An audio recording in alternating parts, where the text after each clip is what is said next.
Hey everyone, thanks for coming back and checking out my YouTube channel. I do apologize that it's been a while. Whenever I first started the YouTube channel, my every intention was to do this on a weekly basis. Put out a video every week or so with some cool guides or tips, tutorials kind of thing, and just kind of showing you what I do here in my own basement to kind of maintain my own machines. So thanks again for stopping back in. From here forward, as of right now, there is so much to be done on my pinball machines. So many things have kind of just slowly been breaking down over the weeks and months, and there's lots of stuff that definitely needs addressing at this point in time on the machines. So there should be plenty of material to get us through a number of videos going forward, and then thereafter, once everything is kind of addressed with the current problems, we should have plenty of stuff after that, because I'm sure something will break down once again, as it always does, which is just kind of the nature of pinball. So we have a very big box of goodies, some of which are already scattered on Evel Knievel here. Another box of goodies. We'll get to those in just a moment. First off, I would like to kind of take you through what problems each of the machines currently has going on, and show you those, kind of discuss quickly how we'll go about fixing each of those problems. And then we'll get into the box of goodies, and then we'll pick one of the projects to start doing today for this video. So let me just grab you off the tripod here, and we will jump in.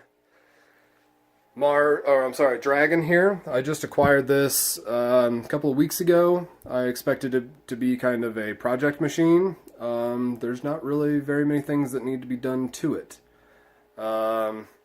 It's not a machine I think I'll keep in my own collection.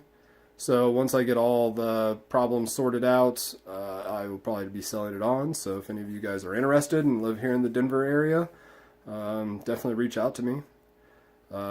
So first off, the couple of problems that it does have, as you can see, as it cycles from the score there to what I assume would be the high score, it's just gibberish on all four displays.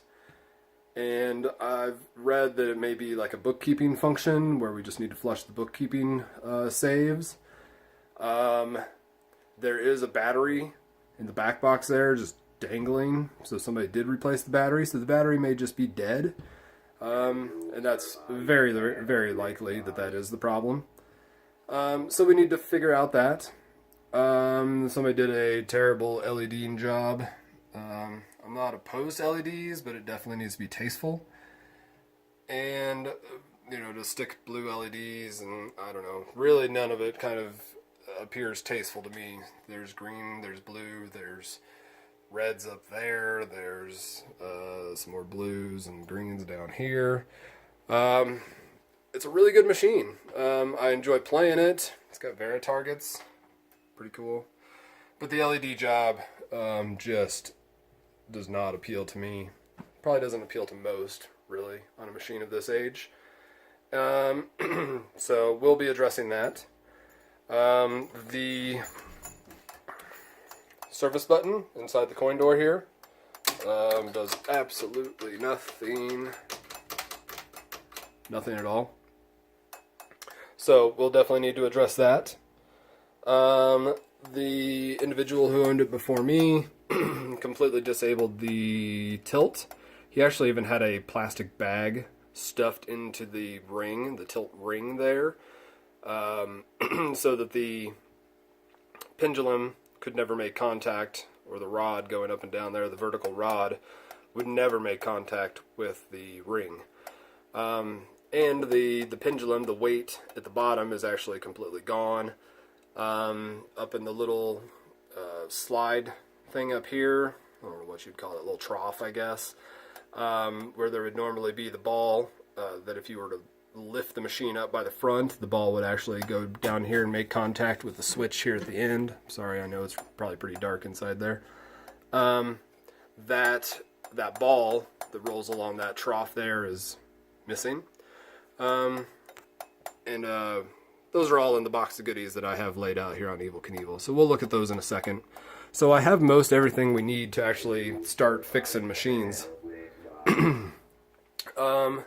As with all Gottlieb machines, this one needs to be repinned, and also we will be doing all the ground modifications to it as well. It has all of its original boards. I got a Gottlieb power supply system 1 repair kit, or like cap kit, for the power supply board. So we may put that in. I don't know, maybe I'll just pass it along to the next owner because it seems to be functioning just fine with the way it's currently, with the board as it is right now. So that's really about it. I really wanted actually a project machine. I really wanted to kind of get this for a steal, and have something to work on and not feel bad about putting money into it and some time.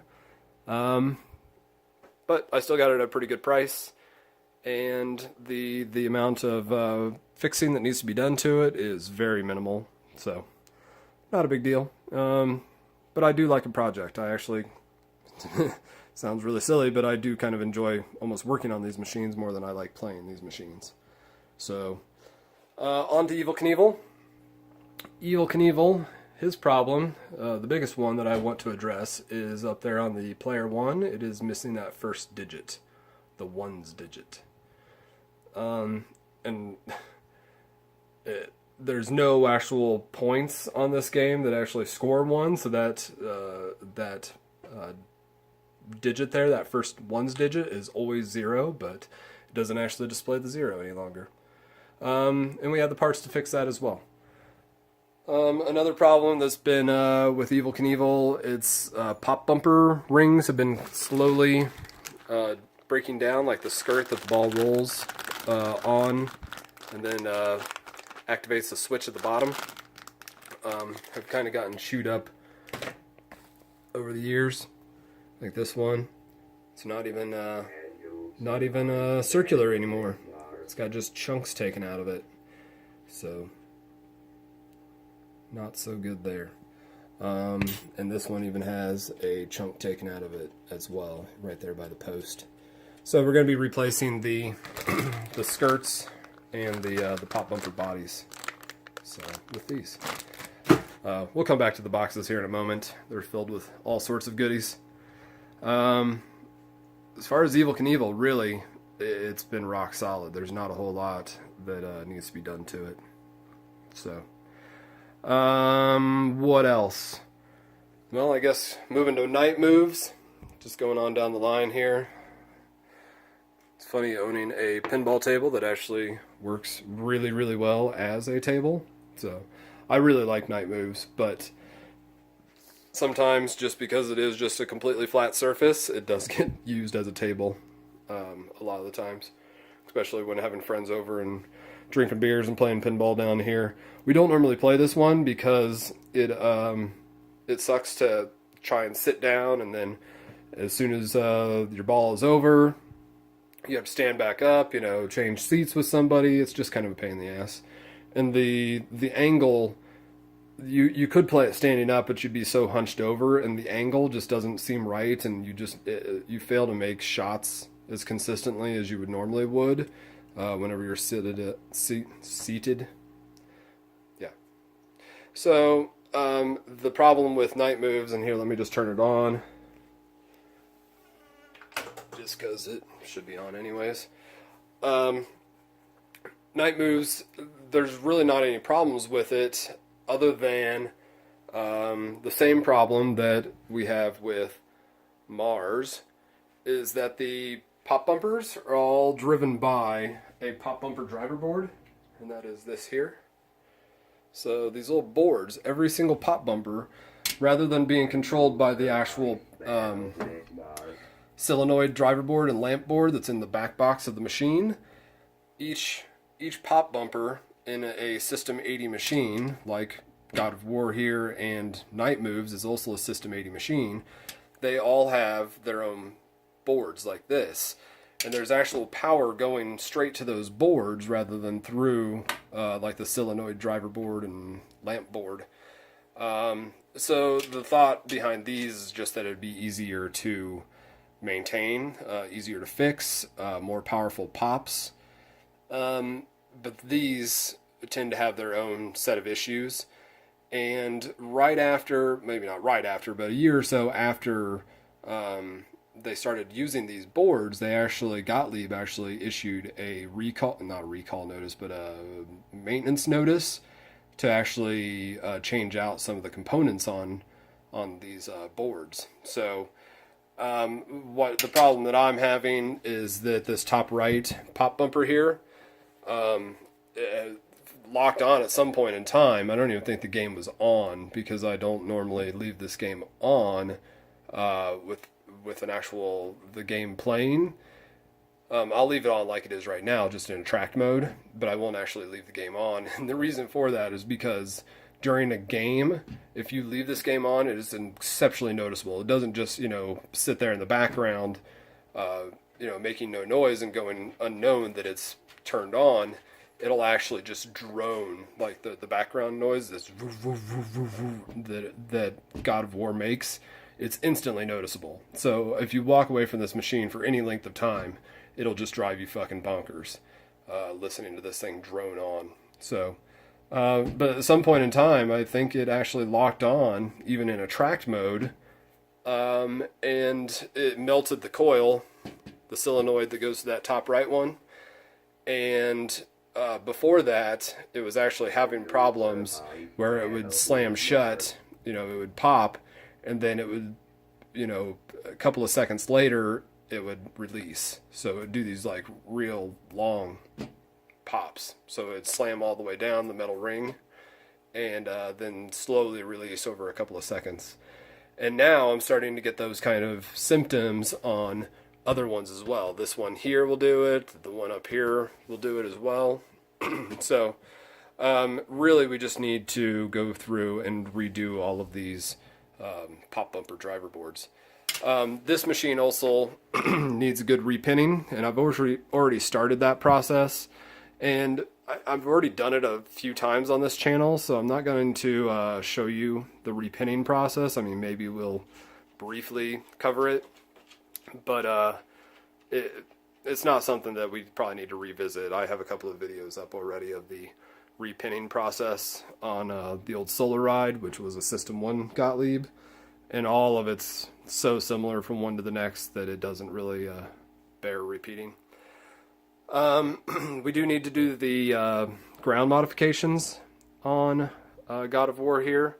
We also need to do the ground modifications on Night Moves as well. And we have problems on, and both God of War and Night Moves both have batteries on them.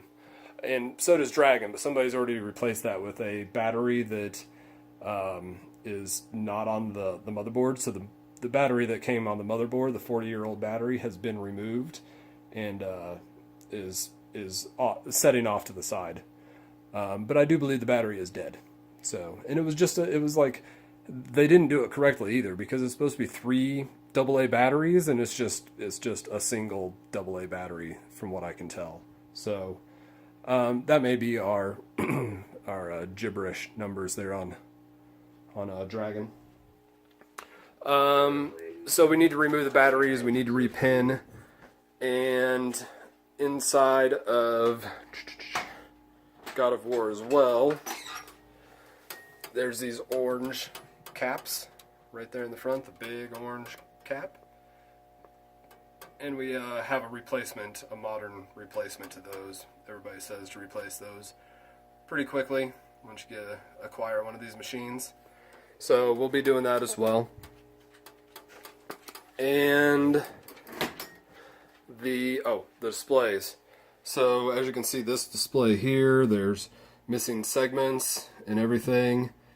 And up here, I would have to plug these other two displays back in because I just unplugged them, but both of the bottom two displays there have very similar kind of gibberish to this, and I'm not sure if that's actually something with the display boards themselves, the actual boards with the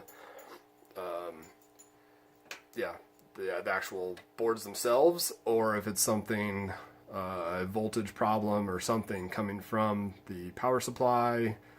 I really don't know, but with the two displays detached, everything functions just fantastic. So I don't know, maybe with repinning everything and doing the ground mods, that everything may come back to life. I'm not sure. We'll see though. Let's dive into our box of goodies here and see what we have going on inside of here. So let me set you back up on the tripod real quick.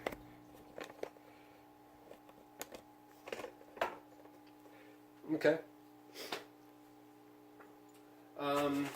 Big orange caps that we were just talking about that were inside of God of War. These are the modern day equivalent of them. These big honkers here. So we'll be putting those in. I'm not sure if there was a reason I got two. Can't recall. Actually, you know what it was? I think I, for some reason in my mind, thought that Dragon actually used the same big voltage cap like this, but I've come to find out that is not correct. So I think that was the reason why. So I'm just going to have an extra one. Actually, no. What am I saying? We'll put it into night moves. Yeah. Oh, and I don't know if I mentioned, in night moves we do need to repin, and we also need to remove the battery, and we also need to do the ground mods. So we'll be doing all of that. I think I mentioned a moment ago that, let me just give a shout out real quick to both Big Daddy, I think it's Big Daddy Enterprises on the web. They've been very good about these cap kits and kits in general. They really just do kits. You can't really just kind of order parts from them. I mean, I guess you can, but really their main niche is to do cap kits and driver kits and display kits and, you know, whatever else like that. So you can order individual parts from them, but do keep in mind, because I have ran into this, because I was needing a couple of parts and it didn't equal their minimum buying requirements, and they are absolutely steadfast on the you need to purchase so much before we will take your order. So I tried one time just because I needed a few things, and I was even willing to pay the shipping and whatnot, but I guess it wasn't worth his time, and I respect that. I'm sure the guy is busy. But very good source for pinball parts, electronics mainly, and get them in a handful of days. They're very prompt. Comes in a tiny little box. Yep, Big Daddy Enterprises. So, caps, more caps. Going back to the Bally displays, our digit that's missing up here on Evel Knievel, that is to rebuild that. So we have actually two of those. I'm not sure why I actually ordered two. But we'll definitely be doing at least one of these. So there's a couple of ICs in there, a number of little transistors and resistors. So looks like quite a few small things to redo on one of these display boards.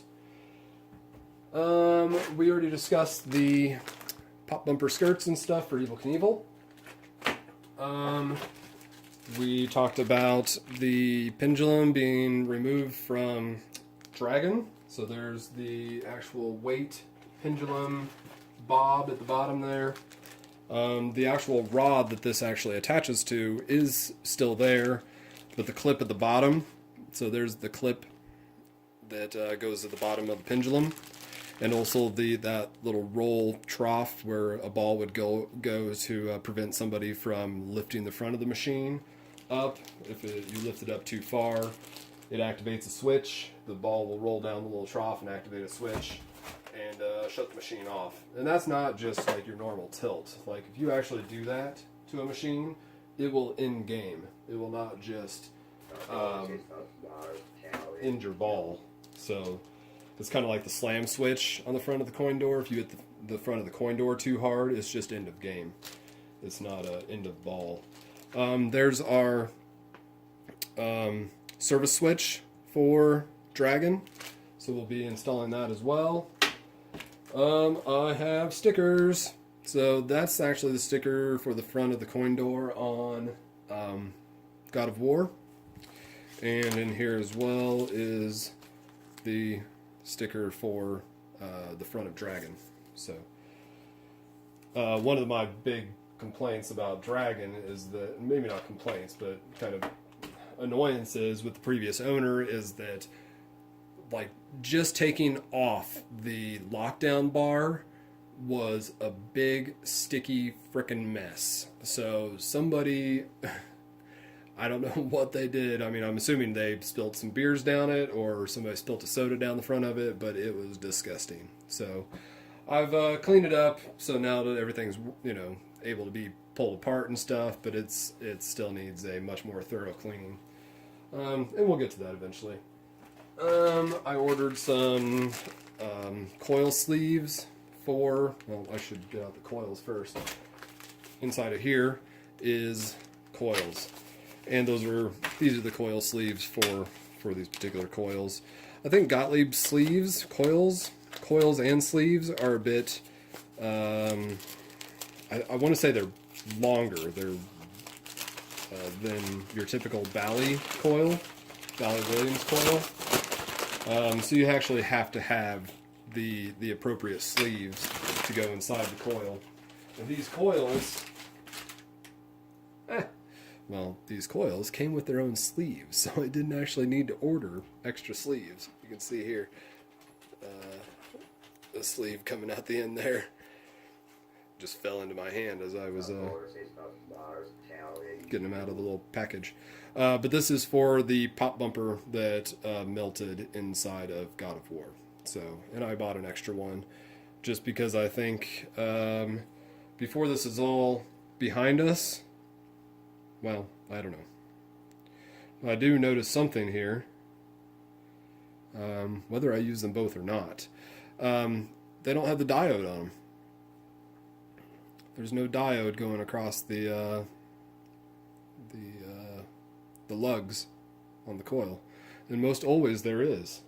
So thankfully I do have, and that's odd too. I ordered extra sleeves for Gottlieb coils, and the sleeves that came in the coil are shorter than the sleeves that I ordered extras of. So that's a bit odd. Well, whenever we take the old coil out of the machine, we will be able to kind of double check. But that seems about right, because that's usually all that the coil sleeve protrudes from the end of the coil, typically. So if I were to put the other ones in there, they'd be way out there. So I wonder if maybe he sent me, maybe it's that Gottlieb's are actually, the coil sleeves are shorter and the coils are shorter.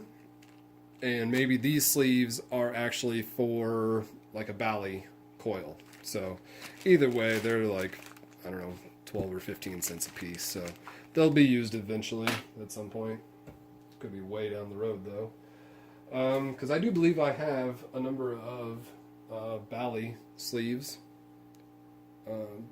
We'll see. So let me show you. Oops, I accidentally just turned on Time Moves. It's going to turn him off.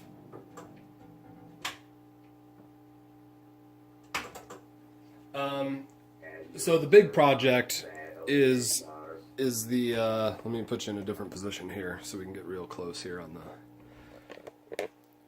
the small stuff that's on the table here. The big project is rebuilding these pop bumper driver boards. These guys here. My little blue piece of tape here says repair. I don't think you can see it. I can barely see it in the perfect lighting. But, so I've tested this one. It's definitely known to be bad. But we're basically, what the service bulletin suggests and what everybody else suggests is just to shotgun these things and replace every component on these boards with new modern day equivalents, and also make some changes as well. So I'm not really thrilled with these pictures. You can definitely tell they got some age to them. These are from what is it, Marvin 3, which I believe is Clay's site. Huge pinball tech guy a number of years back. Kind of wrote the book on System 1s and System 80s and stuff on how to repair, replace, modify, and bulletproof your Gottlieb machines. So I think he did some other stuff with Ballys and stuff like that too. But really, his big contribution was System 1s and System 80 Gottlieb stuff. Again, I'm not really thrilled with the pictures, but what we're going to be doing is changing. So this is before and this is after. So what we're going to be doing is changing all of the components on here with new components here, and also making some changes. You can see, like, I don't know if you can see that in the camera, but there's a little plus sign right there. You actually change the polarity on this cap, and I believe also on this cap here as well.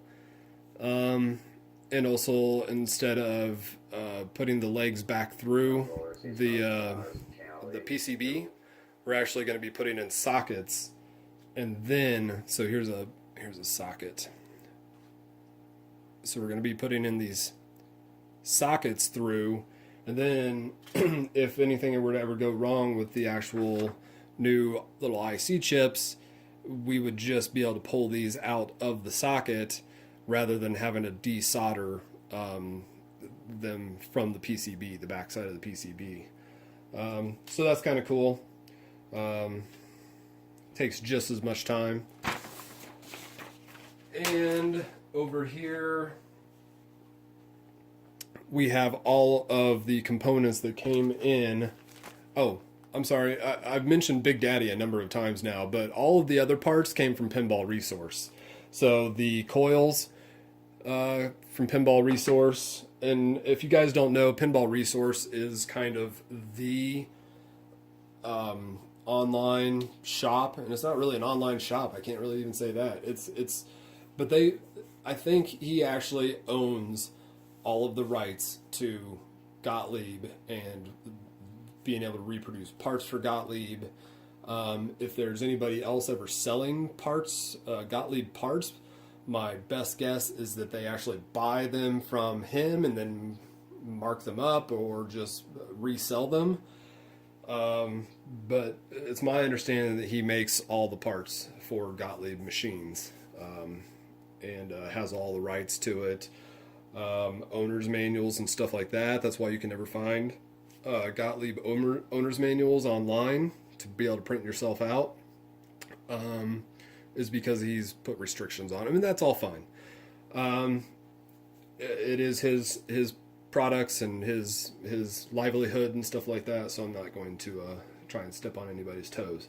But Pinball Resource is the place to buy parts for Gottlieb machines. So if you need anything Gottlieb related, and he also sells some Bally stuff too, but if you need anything Gottlieb related, that's definitely the first place I would check, because most likely you're going to find it there and probably not find it anywhere else. But, you know, with that being said, I did get these from him, and these are actually Bally parts. But most everything else here is Gottlieb parts. So going back to the Big Daddy Gottlieb pop bumper driver board repair kit ×5. So I know I have 6 pop bumpers, 4 in God of War and 2 in Night Moves that need replacing or repairing or whatever, refreshing. But some of them are not causing me any kind of problems, like Night Moves. Neither of the pop bumper driver boards inside of there are causing any kind of problems. So maybe it is more just a grounding problem or something like that that's causing the problems inside of God of War, but we're just going to replace them all anyways. So here's a quick glance at the pop bumper driver board. And then we already talked about the sockets for the ICs. So there's 2 different ICs. There's this little guy here that reads 74121. It's a 7822 and it was made in Indonesia. And then there's 5 of these. And this is a 7416. So 5 of those. There is these little caps here. Some more caps here. And all of this is ×5 because we're going to rebuild 5 pop bumper driver boards. There's 5 of these. What are these? These are 2N6059s. And a number of resistors. 5 resistors of this value. 5 more resistors of this value. These little guys here that are almost kind of clearish are actually diodes. Probably can't see that worth a damn, but those are diodes. Another set of 5 resistors of another value. And caps here, a little pile of 5 there, and caps here as well. And that is the Gottlieb pop bumper driver repair kit ×5. So I probably need an extra 1, but honestly I don't think it's going to matter because I've never really had issues with them. Yes, it's probably something I should do, and maybe I'll do it. You know, maybe the next time I order something from Big Daddy, I'll throw in an extra driver board repair kit ×1 and finish off that last one. So I'm kind of on the fence about what the first project is that we should do. And I think it's either going to be like a service switch, replacing that service switch, or rebuilding the Bally display drivers, putting in the display driver kit. I don't want to do the pop bumper driver boards now because I want to finish all of the grounding modifications and repinning. So that's the big one. So I don't know. So, or we could replace caps. We could replace the big caps. Or we can redo some pop bumper skirts and housing. Or we could put together a pendulum tilt mech. So, I don't know. I'm still conflicted. Oh, let me grab one other part that I was wanting to show you. We spoke of batteries earlier, and both God of War, the System 80, and the System 1 both take, if you were to cut off the batteries, you need to replace them with 3 AA's, and these here are little AA 3-pack holders. So those are what we'll need to put in new batteries into the God of War and also Dragon and Night Moves. So I need a third one. Those you can actually purchase from Radio Shack if you still have Radio Shacks in your area. Most of us don't have Radio Shacks in our area. So That is kind of funny. I purchased 2 new pop bumper coils for the one that I had burned out, and I just now found that I have in my box of goodies, I actually have a 1496.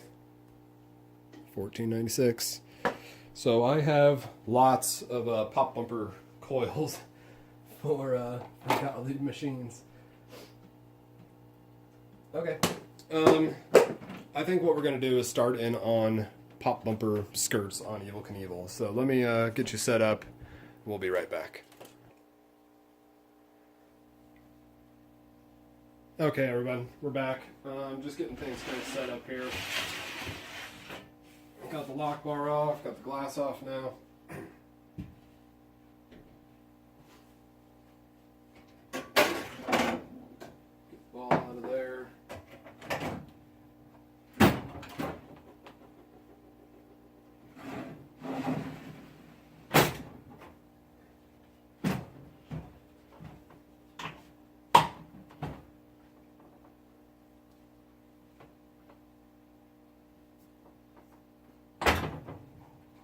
Okay, so we're going to be focusing on this section right here. So let me move you in here.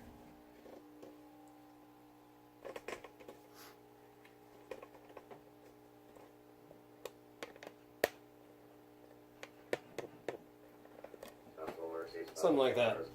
So we're going to be both working from the top and the bottom. We need to undo some things here from the bottom in order to make it so we can pull the skirts and stuff off from the top, I think. Actually, let's start at the top, because thinking this through, I can't quite recall if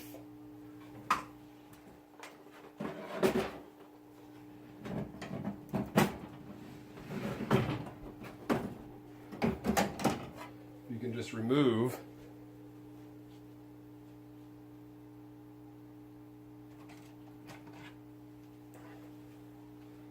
everything from the top. So let me get you set up here again. We're going to just dive in to these pop bumpers. There we go. So let's just check this one out here real quick. A couple of screws to take off the cap. A lot of caps don't actually have screws on them. They just kind of have these little pinch sides on them, little clips that hold them in place. These ones do have a couple of screws. You can just stick your screws inside the cap. And we should probably turn this off, shouldn't we? That's probably a good idea. So down inside of these, there is actually screws here. Actually, I know we're going to have to undo some things from the bottom, most especially the lamp socket, because it's actually soldered to the wires underneath the playfield. And we won't be able to pull the lamp socket out, nor the pop bumper housing, if the lamp socket is still attached there. So I'm going to just because we have the top off here, I'm going to undo those screws real quick. And then we'll go flip it up and get to the underside. So I'm just going to take these off real fast, because we're already here. Actually, I should probably just do this with all 3 of them. We're going to do all 3 of these, so I wonder if it's a good idea to, while everything is just up, or I'm sorry, down, that we just remove all 3 pop bumper caps and undo all 3 sets of screws that hold the pop bumper body to the playfield. So I think that's what we're going to do. Be careful whenever you do this, because your graphics on the top of these pop bumpers, you don't want to scratch off if you can avoid it. So don't let your screwdriver slip and gouge your little blue or red starbursts.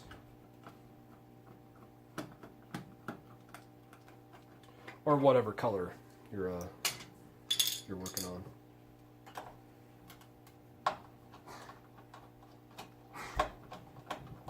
So,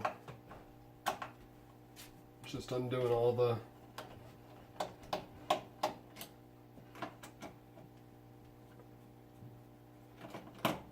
pop bumper screws inside of here.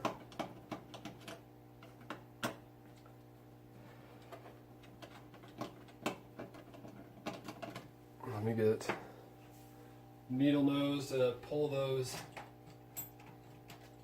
screws out of there because I don't have a magnetic tip on the end of that screwdriver. So I'm just going to grab my needle nose and pull those out.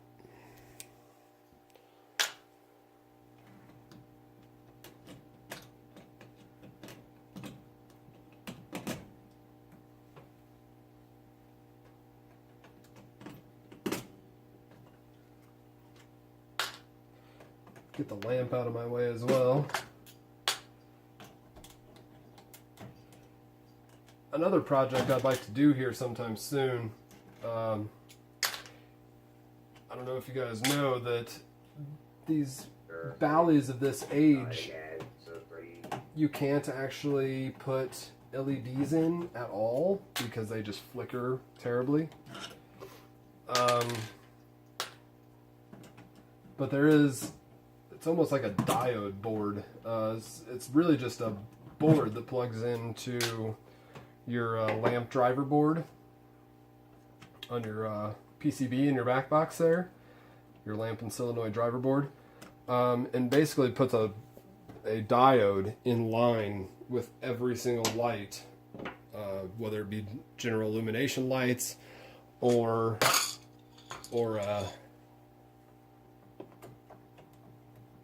your controlled lights. You know, your controlled lights are the ones that, you know, turn on at certain times. Whenever you hit this target, S turns on. Whenever you hit the target again, U turns on. Those are your controlled lights. And then your general illumination lights are the ones that are always on, like underneath your slingshots and your stuff like that. But it actually puts a diode in between there, and that stops it from flickering. Not that I really want to LED the hell out of this, because I really don't. But it is kind of dark at times whenever you play down here with the lights off. It doesn't pop quite like it should. So more than likely though, I would just put some like warm frosted bulbs just in place of the incandescents that are in there. And I just turned on night moves again with my arse. So let's flip the playfield up. These are actually pretty loose now, but there's a number of things on the bottom of the playfield that are still holding these in place. And let me show you just real quickly.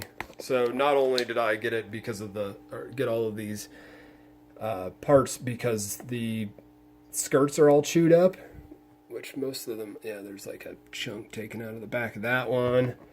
There's just lots of chunks taken out there and there. But check this out. You can see through it. So this metal ring that slams the ball around, that actually pops the ball, has been grinding into the side of that for a long time and caused it to break through. So that's why we have the bodies as well as the skirts. So let's flip this up and have a look underneath.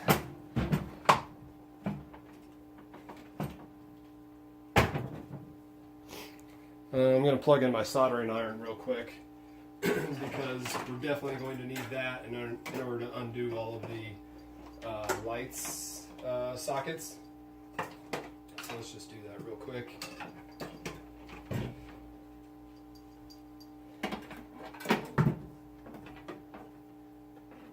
Oh my god! The service port inside this machine is just a 2-prong service port, and my soldering iron is a 3-prong, so that's kind of stupid. Well, let me grab an extension and we'll just plug it into actually one of my wall outlets real quick. Sorry about this, everyone. We'll be back up and fixing stuff here in just another moment. So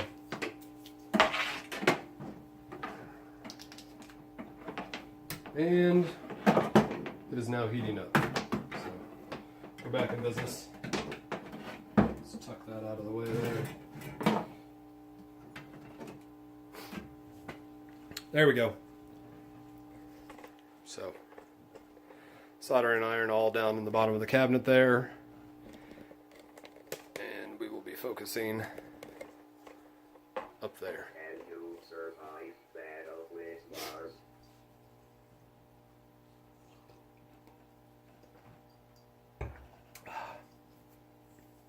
Okay. So the little slammers, the metal rings that slam the pinball, that actually pop the pinball, those will need to be undone. The actual bracket that holds this entire mechanism to the underside of the playfield with 3 screws here, that'll all need to be undone. And what else? We'll have to desolder all of the wires. I don't know if you can see this here. That's one of the wires for the light sockets that goes through the playfield right here. There's another one on the other side right there. So each of those will need to be undone. The little switch, that shouldn't be in the way whatsoever. So this switch is what actually activates the pop bumper. You can see it's a little spoon down there. This is what they call a spoon. And that white shaft coming through there is actually the tip at the end of the skirt. So whenever that tip slides across this spoon to the outer edges of this spoon, it actually causes the switch to push closed. And whenever the switch makes contact with the other side of the switch, power gets shot through the coil, and magnetism happens and draws the coil, the rod of the coil, in, and causing the little slammer ring to slam down on the pinball. So, in case you didn't know, so what I need to do real quickly is go grab my sockets, and I will be right back. So I'm just going to give you a quick pause, and I'll be right back. Okay, I'm back. I got my socket set. I can't quite remember what size these are. I can for sure tell you that it is definitely standard size, so your metric stuff is not going to work on here. I'm going to say it's going to be a 5/16. Let's see. That seems like it just might be it.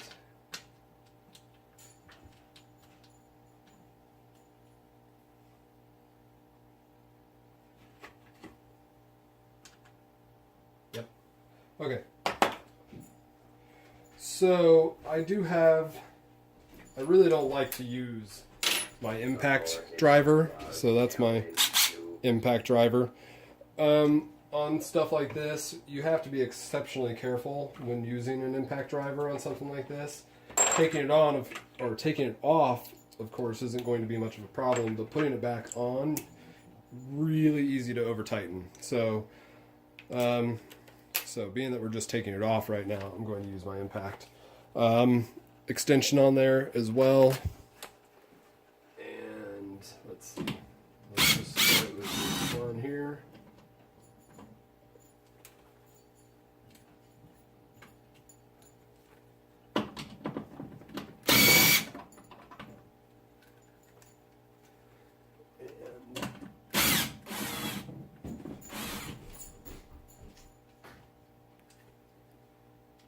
Okay, so I'm going to stick all of these in my little tray as well. I'm just going to put this down here in the coin box. And this whole thing will now come off. Whoop. Should come off.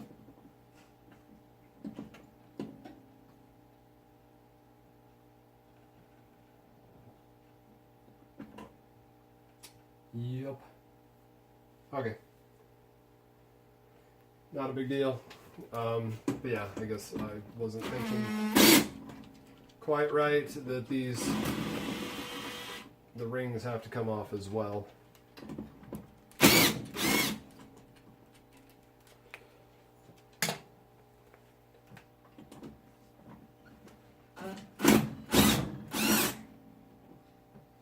Okay. Now the whole pop bumper should be able to come off. I'm going to hold the ring from the other side, and there we go. This can just get set off to the side. I mean, we could definitely, if you wanted to, it might be a good idea if you're doing this to actually take everything apart, clean the coil and stuff, put in a new pop bumper sleeve, things like that. But everything seems to be working just fine, and I'm not going to do that right now. As we mentioned, this is your little spoon switch, so whenever the ring is pressed from the other side, it slides up the outside of that ring and activates the switch. So at this point, I think the only thing that's actually holding this to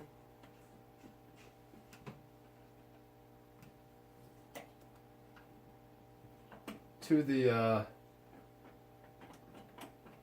top of the playfield is the lamp socket. So now is time for, and my thought is to take all three of these off, so that entire section of the playfield up above on the top side of the playfield will be completely empty, and we're going to clean and wax that area before putting everything back down. I would like to do Mylar on there as well, but I don't have the Mylar to do it. And also I'm a little hesitant just because of the condition of the playfield. I feel like it might, when the Mylar, whenever I wanted to take the Mylar back off, that it would take some of the paint with it. So I'm a little reluctant to do that.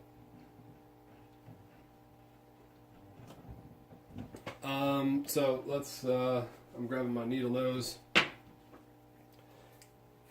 got my soldering iron. Basically we're just going to kind of grab him. Once the solder melts though, it's really just going to release anyways. But I'd like to kind of have a handle on him because I don't want to be flicked by hot solder either. So let's just move him out of the way so he's no longer touching. Let that cool. Guess I can just grab the wire on this side and undo that one, and there's that. So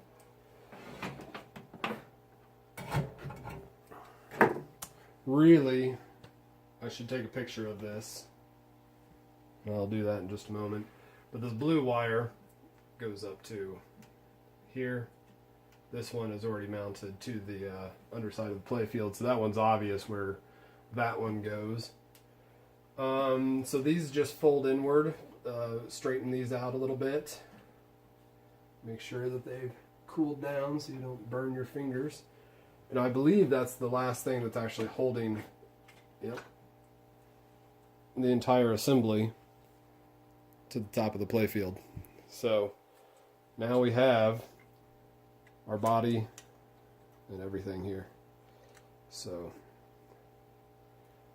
one thing that I know we may have to overcome is that whenever these have like little crusts of solder and stuff on here on these legs, pulling the lamp socket out, the holes for the lamp socket are actually so small that it makes it difficult to pull them through those holes or put them back through. But yeah, there's him. So I'm just going to set him off to the side, and actually I'm going to set him down here in the coin box, and we'll do the rest. Actually, while I have this up, let's just desolder the rest of these real fast.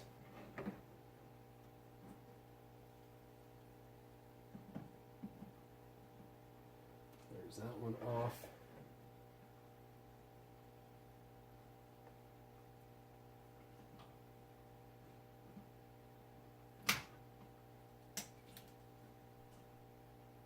There's that one off. Forces of Mars challenge you.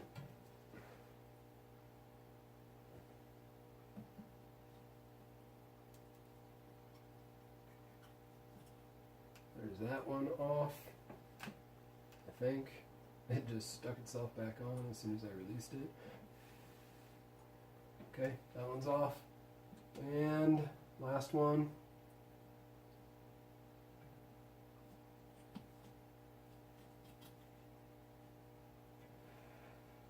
And that one's been removed. So now all we have left is just the nuts that are holding everything on here.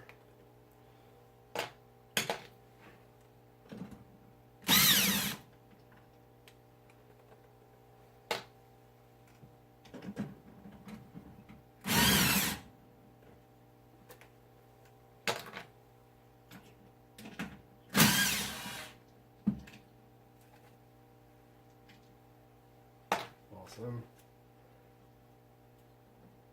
Goes pretty quick.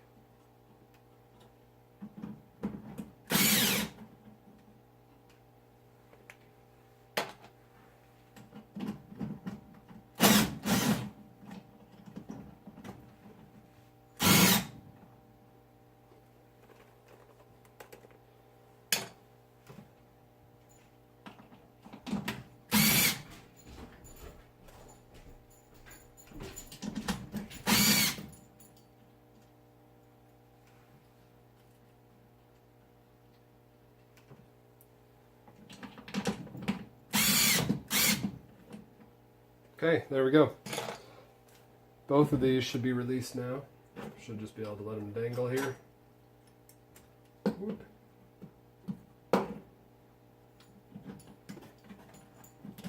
There we go.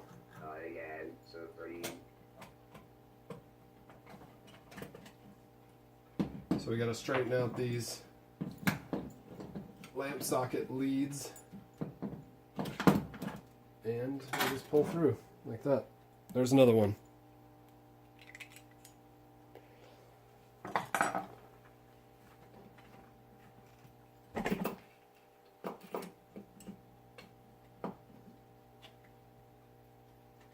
There we go. Well, let's see what the top of the playfield looks like now that we have everything removed. Should be a big difference.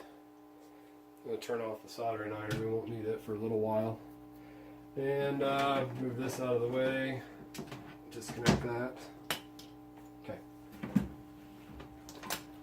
Let's see what things look like now.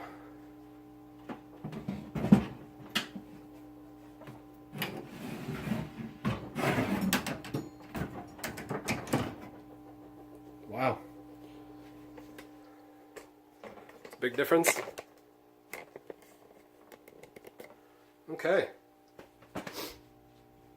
Well, let's get out some cleaning stuff and actually I guess the best approach would be to vacuum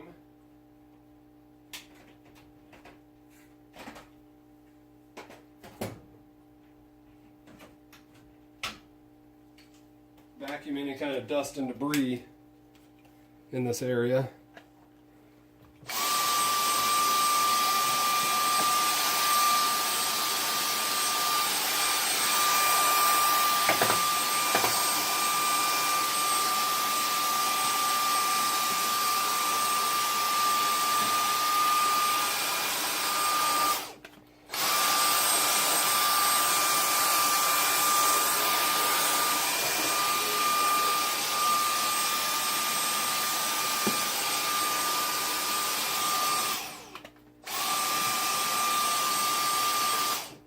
Okay.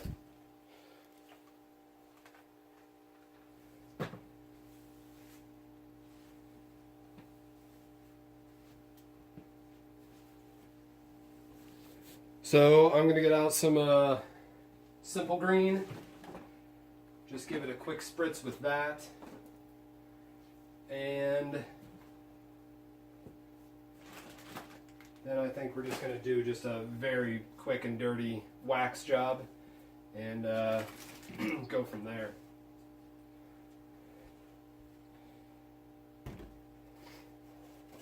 This is not meant to be a waxing the entire play field, because whenever I do the actual waxing, I usually take everything off the play field. One of these days we might get to that. I might do a video of it. So, simple green. It's supposed to not be too bad for playfield paints and stuff, but if you have any kind of concerns, definitely try it in an area where if shit goes awry and it takes your paint off your playfield, it won't be doing it like right under your nose, you know, where everybody can see that something had gone wrong. So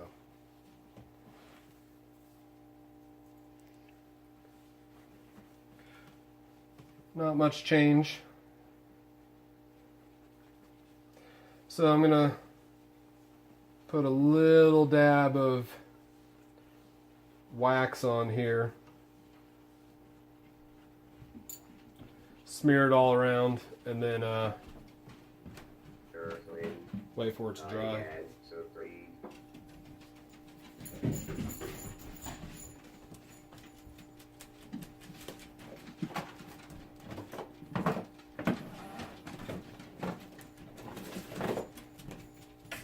So let's wax.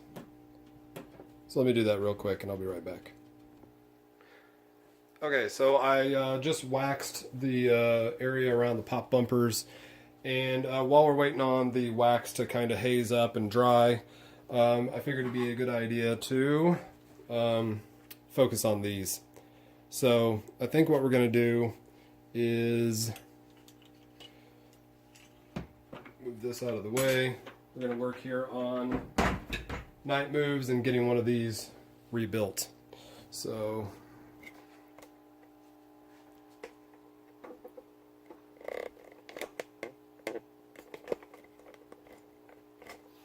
there we go.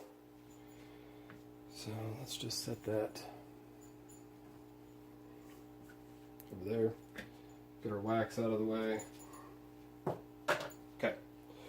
So everything kind of pulls apart pretty easily with regards to this if the lamp socket leads can be pulled through the small holes here. These tiny little holes, they are super small. So one trick that I've learned is, actually I'm going to put the playfield up so we can actually still have the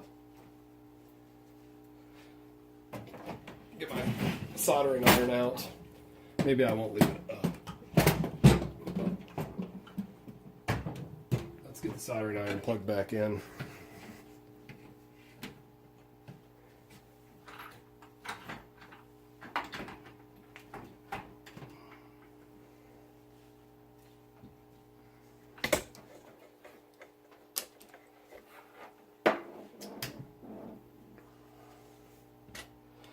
So what we'll do, let's just see if this one will actually pull.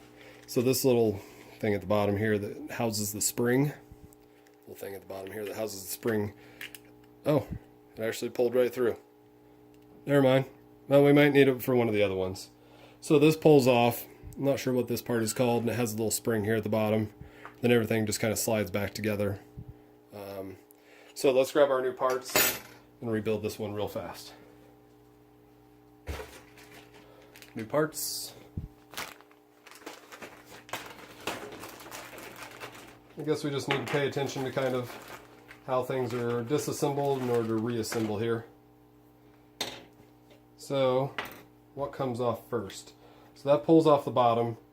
The skirt pulls off the bottom, like so. Look how chewed up that is. Just jagged edges.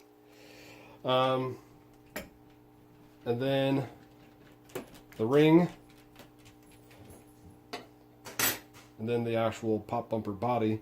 Again, small holes here again, and we'll just pull those hopefully through.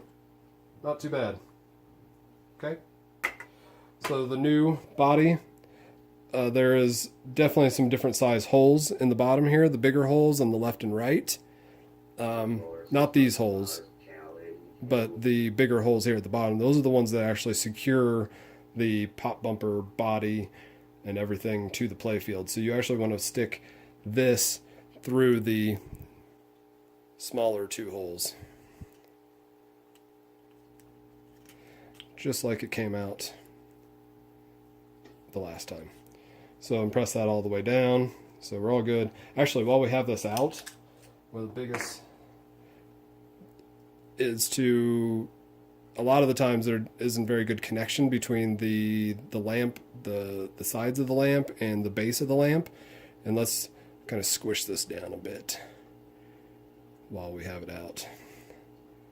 So there's a bit more friction there. Okay, stick this back through just the way we had it. Oh, I keep getting you guys out of the frame. Just like so.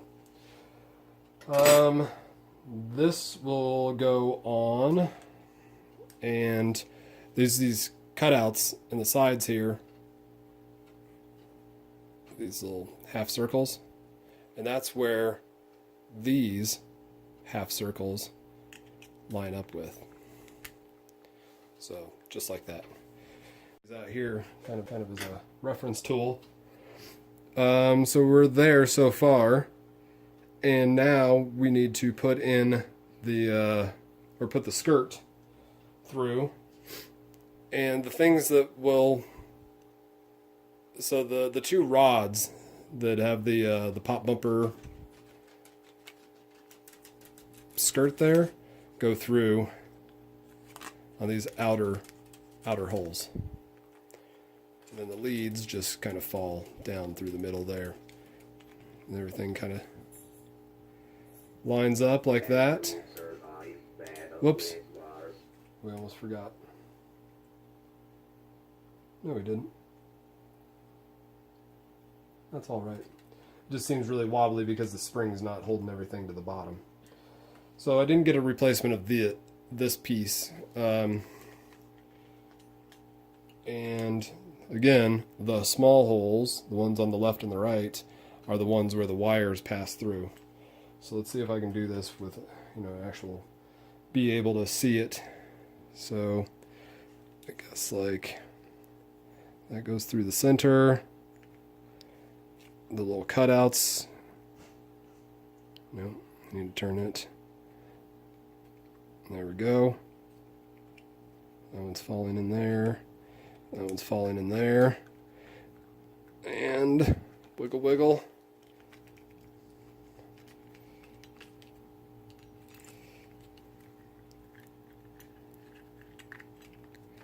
The lamp socket lead here is wanting to fight me this time. There we go. Okay, everything is back down and together. And you can see now there's a little spring action to the skirt here. Okay, so that's one rebuilt. We're going to press everything together. There is a little bit of friction between the base and then this, the pop bumper body, and then this base thing that goes on the bottom here that houses the spring. There's a little bit of friction to those pieces, so you kind of want to push it all together to make sure it's got a good snug fit to it. So one down. And this one, we're just going to do the same. We're going to pull the lamp socket out, pray that it goes through the tiny little holes.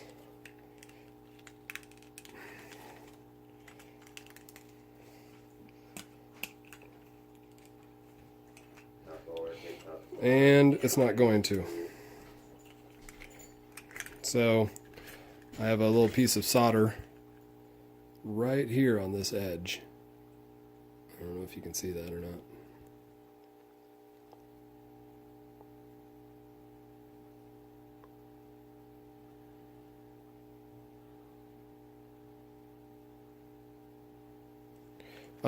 So what we're going to do about that, though, is heat it up with your soldering iron, and then you can take like the sponge that comes with your soldering iron for cleaning the tip off. Get it nice and hot, and then run your sponge down the wire lead here. So we're gonna heat this up really good so the solder's all melting.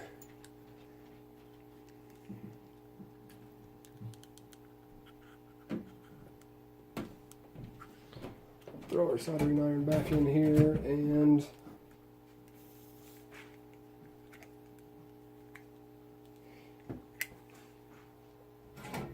that didn't work as well as I'd hoped. Let's try that one more time.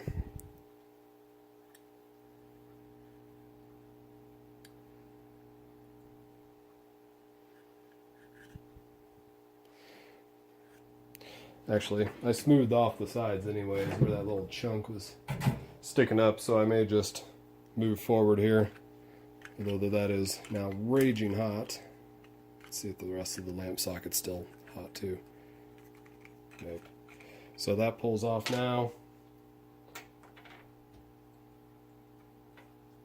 And everything else should be able to pull through the two different holes here. Okay. He's out.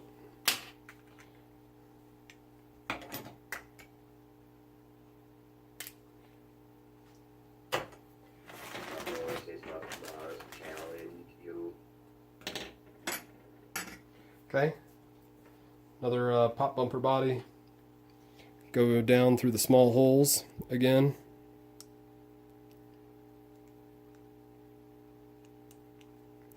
Like so. And then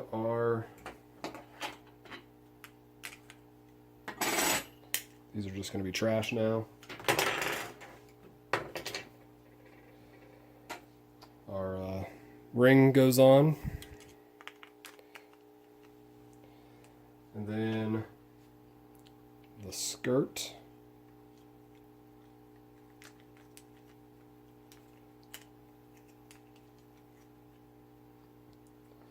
And then it's kind of all held together by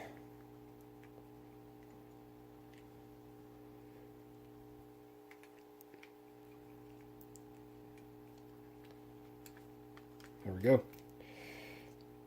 Everything's kind of in there. Wiggle, push.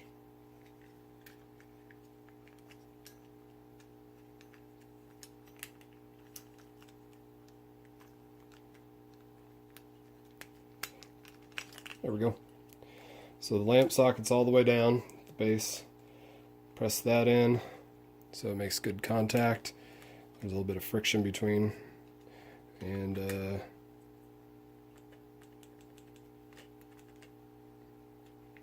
we go. Another one rebuilt. Last one.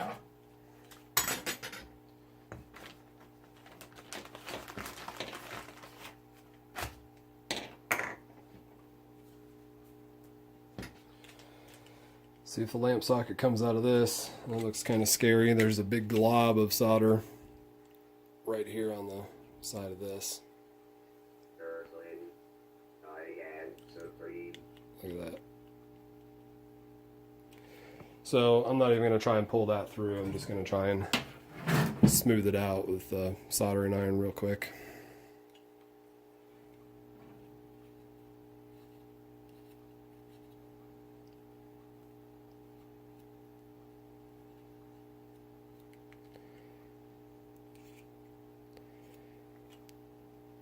Everything else looks like it should pull through pretty easily.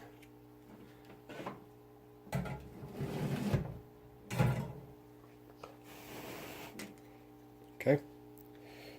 And let's pull the bottom ring off the bottom here.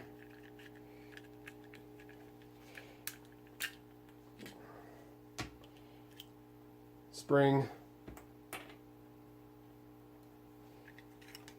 That's trash. And wiggle out the lamp socket. Okay. Okay, put the lamp socket back in through the small holes here. Like so. And Put your little slammy ring back on there, like that. This goes through like that. And then your spring.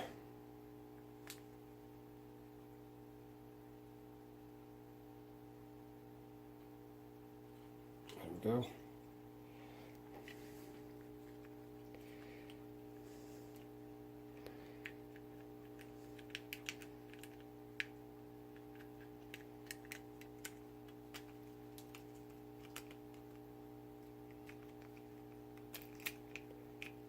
There we go. So everything's back together now. There we go. We have 3 new rebuilt pop bumpers. So, just have to get them back into the machine. Let me just slide one of these through.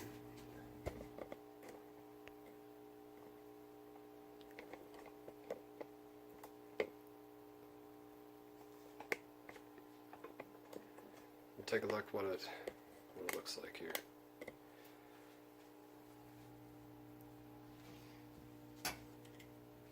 Oh, what am I doing? We gotta check on the wax. So let's do that. Really kind of want to keep this thing, the soldering iron, live, so I'm going to plug it in through the coin door there. Let me lower back down the play field.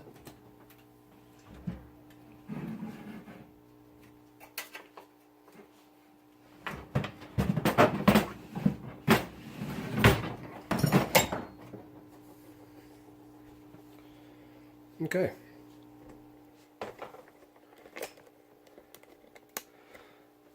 So let's just quickly buff out the wax here real quick. Yep, it's got a good little haze to it. This is a real kind of quick and dirty wax job, so I'm not burying a whole bunch of dirt underneath the pop bumpers that we just freshly rebuilt.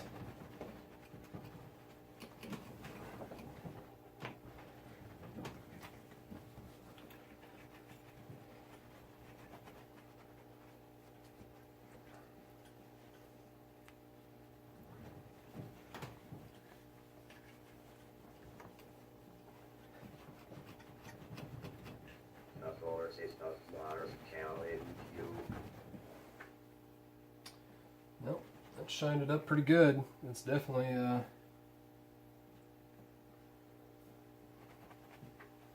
lot cleaner and smoother right there than any other place on the play field. So that's pretty cool.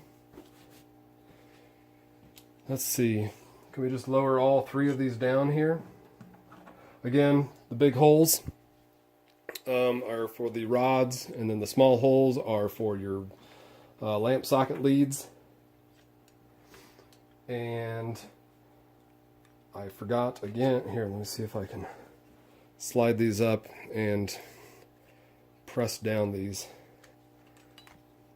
lamps so we can make some better contact with those. And the little triangle at the top, that always goes towards the top. And the reason for that is so if the ball ends up coming down, the pop bumper doesn't fire. The little triangle there will divert the ball one way or the other, so it doesn't just sit there. If a really lightly placed ball comes and lands on the skirt but doesn't actually actuate it. So always point those up towards the very top of the play field.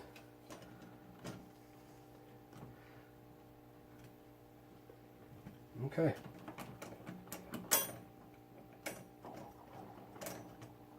So that's that. One's in. I'm going to recheck this one here again. Let's give this a squish so we have some better contact with the bulbs. The little triangle pointed up.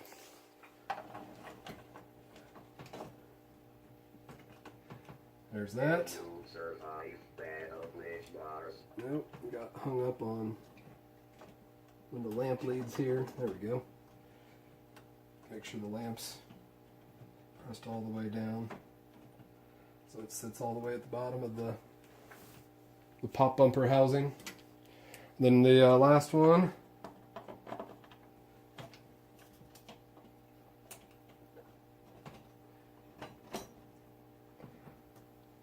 triangle towards the top, lamp socket all the way pressed down. I didn't check this one. Give this one a quick little squish.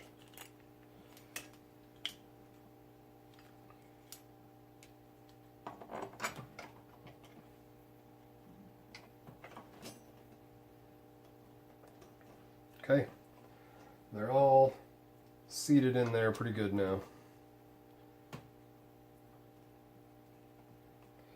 So I should be able to raise the play field and not worry about these all tumbling out. There's enough friction between all of those holes to keep anything from moving too far. And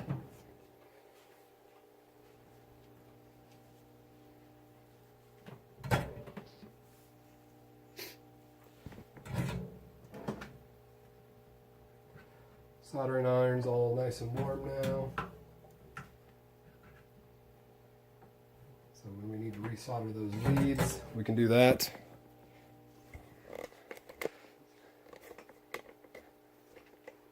Okay. And yeah, let's just put one of these back together. I'll probably only just do the one on this side because you guys have seen me do enough of this now. You just want to get everything lined up. The rods for the little slammers go through the little, well, through the holes, of course, that they're properly supposed to be going through. And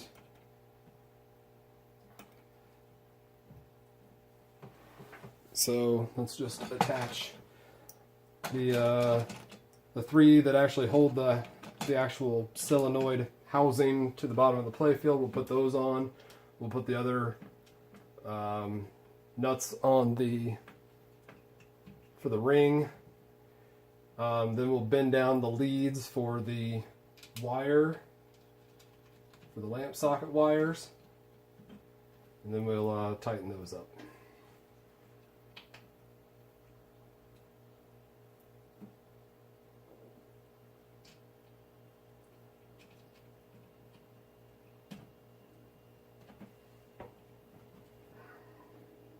Just getting everything kind of finger tightened on here first off. Again, I'm going to use my impact, but I really would not recommend it.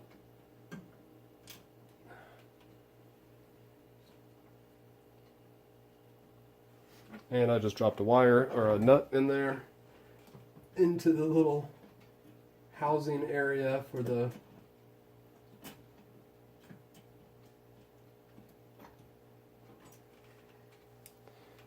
got it.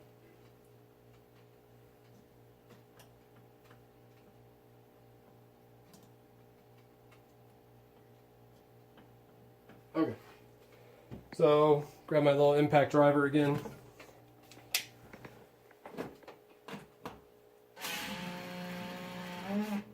Real slow. If it starts to actually like ratchet, the sound where it has enough tension on the rotating that it actually starts to do the impact sound where like you know, it sounds like hammering. That definitely stop.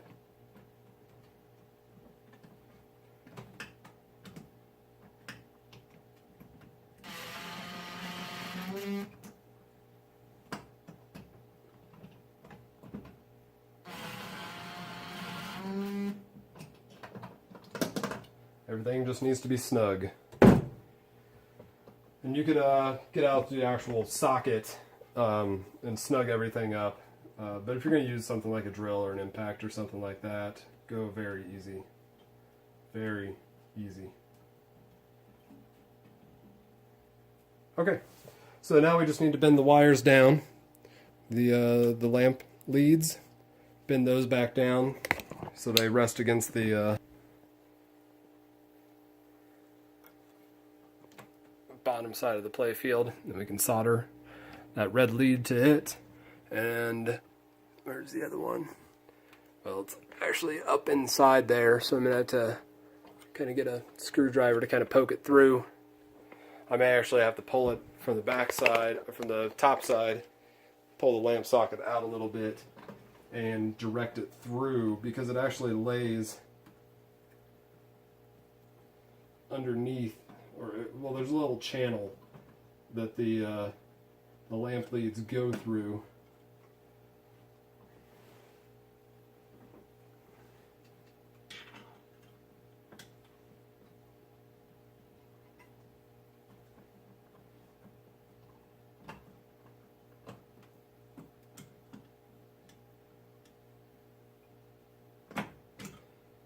There we go. Now it's sticking out the outside there. So press that one down, press this one down. I may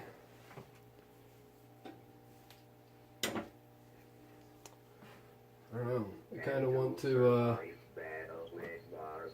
put some heat shrink tubing on there to kind of prevent it from making contact accidentally with the... Yeah, I think I'm going to do that. So I got a little bag of heat shrink tubing, and really go as small as you kind of can. So there's a good chance. How long is that? You just want the very middle of the lead kind of covered, where it comes really close to the housing of this. So I'm going to lift that up a little bit, slide this back there. Whenever I solder this, it's going to heat up enough that it's going to shrink the tubing. But that should actually give us a little bit of a barrier. Let me see if I can show you this real quick. So it comes so close to this nut here and the actual housing of what holds the solenoid in place that I just don't want it to jostle and then make contact with another metal piece and shorting out the entire general illumination circuit. So that's what I'm trying to avoid. So I put a little piece of heat shrink tubing on there to help with that. The other side, there's nothing else that surrounds it. It's pretty free on all sides. There's nothing that could really make contact with. So let me grab my solder real quick, and we'll see if we got things working again.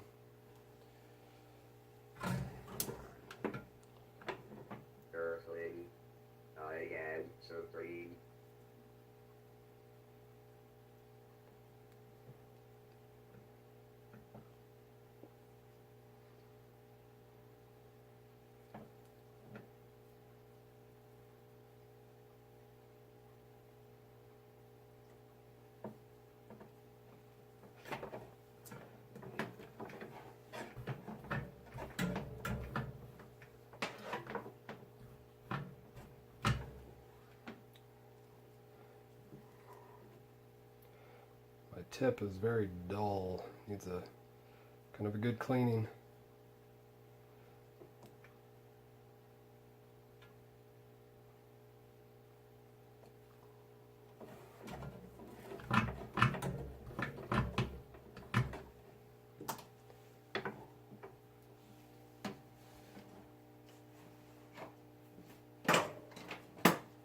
Okay.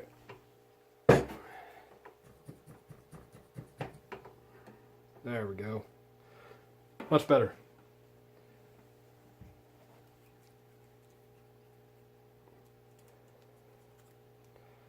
Okay, so I'm going to get some solder on each of the sides of these wires and see if we can...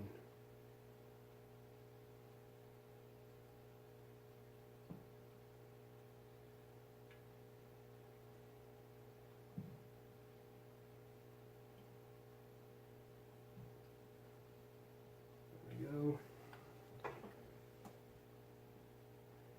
This one has so much solder on it already, I think I'm just going to go for it because it's...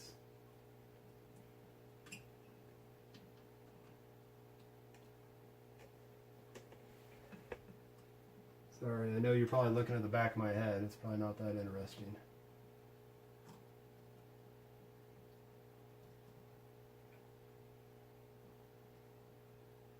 Tough horses, tough wires, challenge you.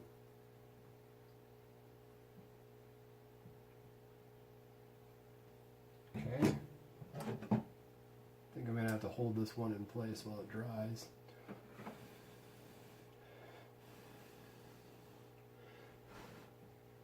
Okay, that one's done. I'll probably need some needle nose on this other one as well, just because I don't want my fingers anywhere near. It's going to get hot.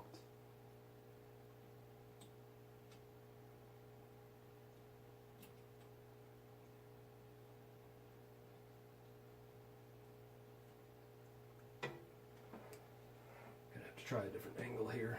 Well, crap. Gonna have to do this left-handed, it looks like.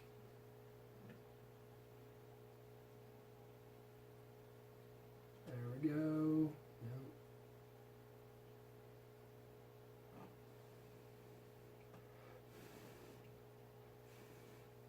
Yep.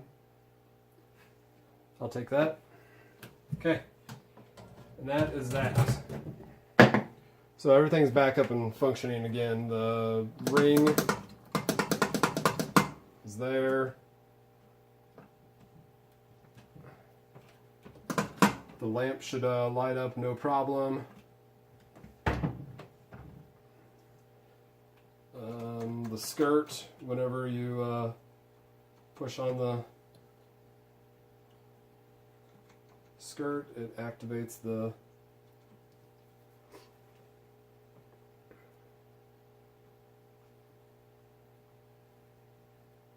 Yeah. Well, I'm going to do the next three, or the next two myself, and we'll be right back.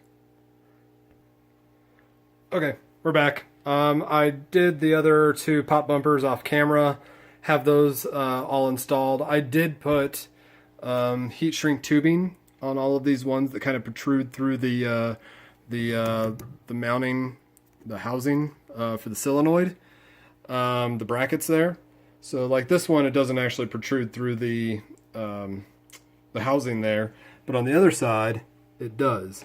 It goes through that little hole there on the back side of the housing.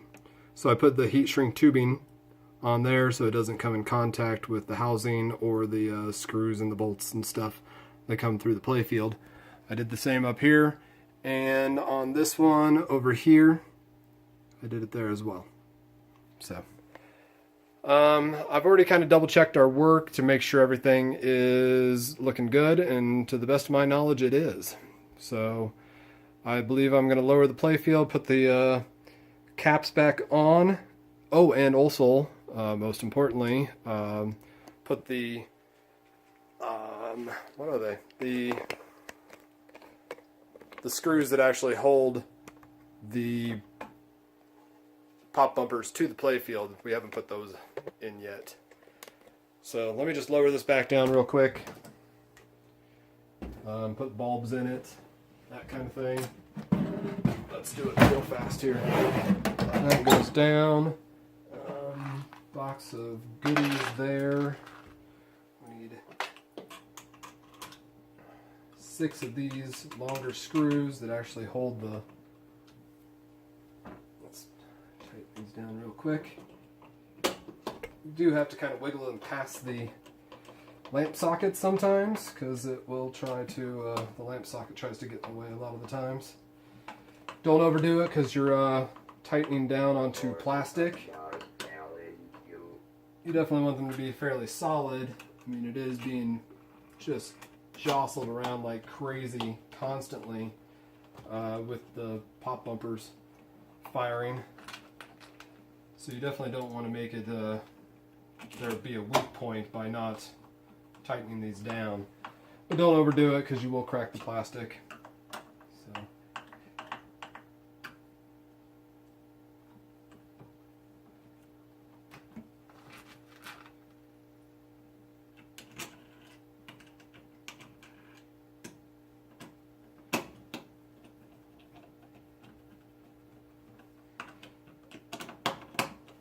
And get both of them kind of tightened down a little bit, and then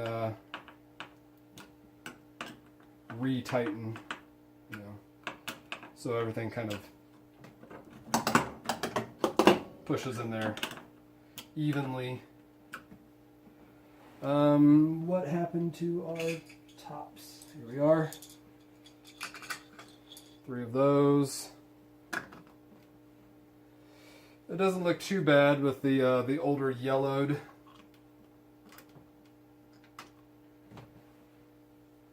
The pop bumper tops versus the bright whiteness of the new pop bumper skirts and bodies. And these definitely do not over tighten. There's not a whole lot going on with these that require it to be too tight. You will crack them. Actually, the one I'm working on right now, I have cracked in the past. The where the screw hole is for the top of this one, I did crack it at one point in time. But luckily, I stopped as soon as I noticed what was happening, and it still works just fine.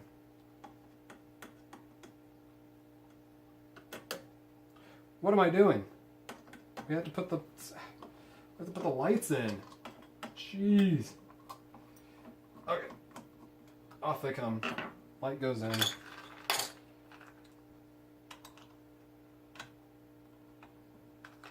Light goes in. Okay. We'll come back to that one in a second. But we are almost done. Let me know if there's any questions, comments in the comment section down below there.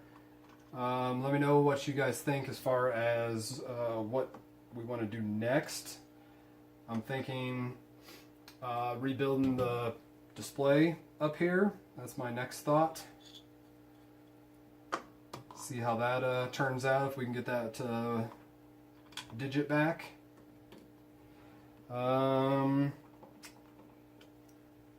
What else?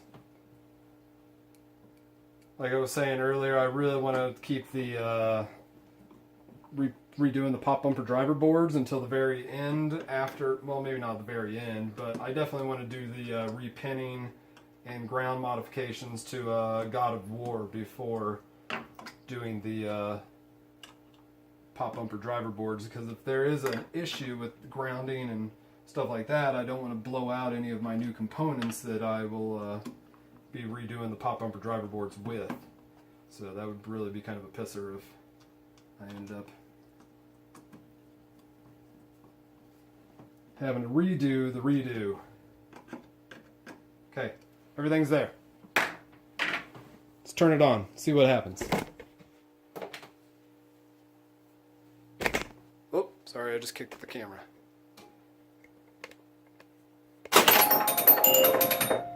It's very loud with the coin door open and the glass off.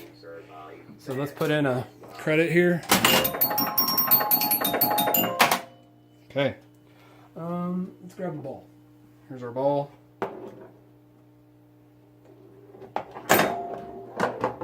What's going on with him? What's going on with both of those? Something's wrong. They freely move. Are the spoon switches not making contact well enough that, let's see. So if I just manually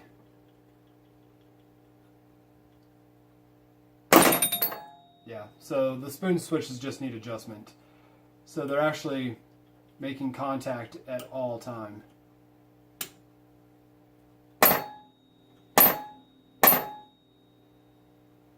So I'll just need to readjust those because it looks like some things have shifted a little bit and made it so the switches are closed at all times. So very simple adjustment though. I'm going to turn it off for right now so I don't burn anything up. And we'll redo that here in a second. Let's see.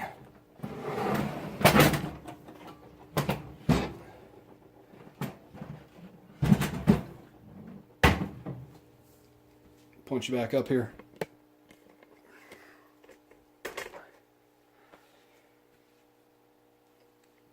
Okay, let's check out these. Yeah, like this one needs to be pulled back quite a bit. So that should work now. This one's fully closed.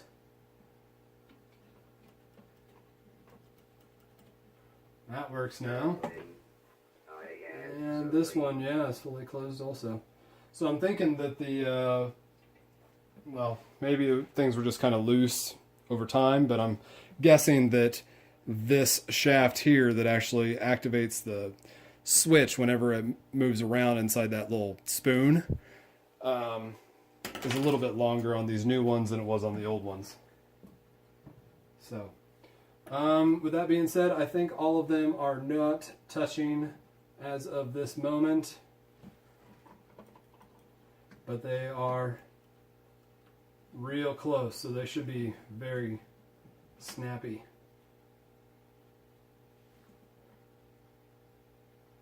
With not a lot of movement on that skirt, it closes the switch pretty fast.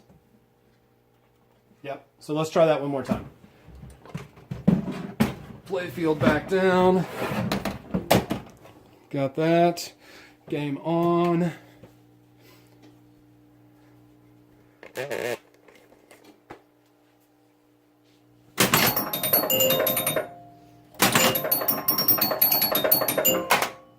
Okay.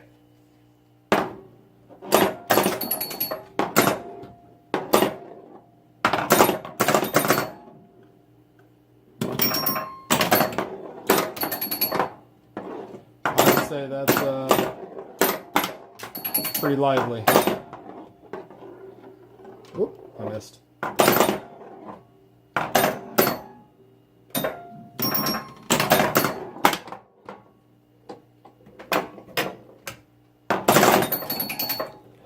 I'm gonna call that a win. So let me know what you guys think. If you enjoyed this, leave a comment, say hello. Let me know what you guys think for the next project. Replace batteries, service switches, some caps on God of War, repinning. If you guys really want to see another repinning video, God help us all if that's your choice. Service switch, doing the display up there on the Evel Knievel. Yeah, I guess I'd also like to at some point do lighted flipper buttons on the new Dragon and also on Mars. So let me know what you guys think. Thanks for stopping by. Take care. Bye-bye.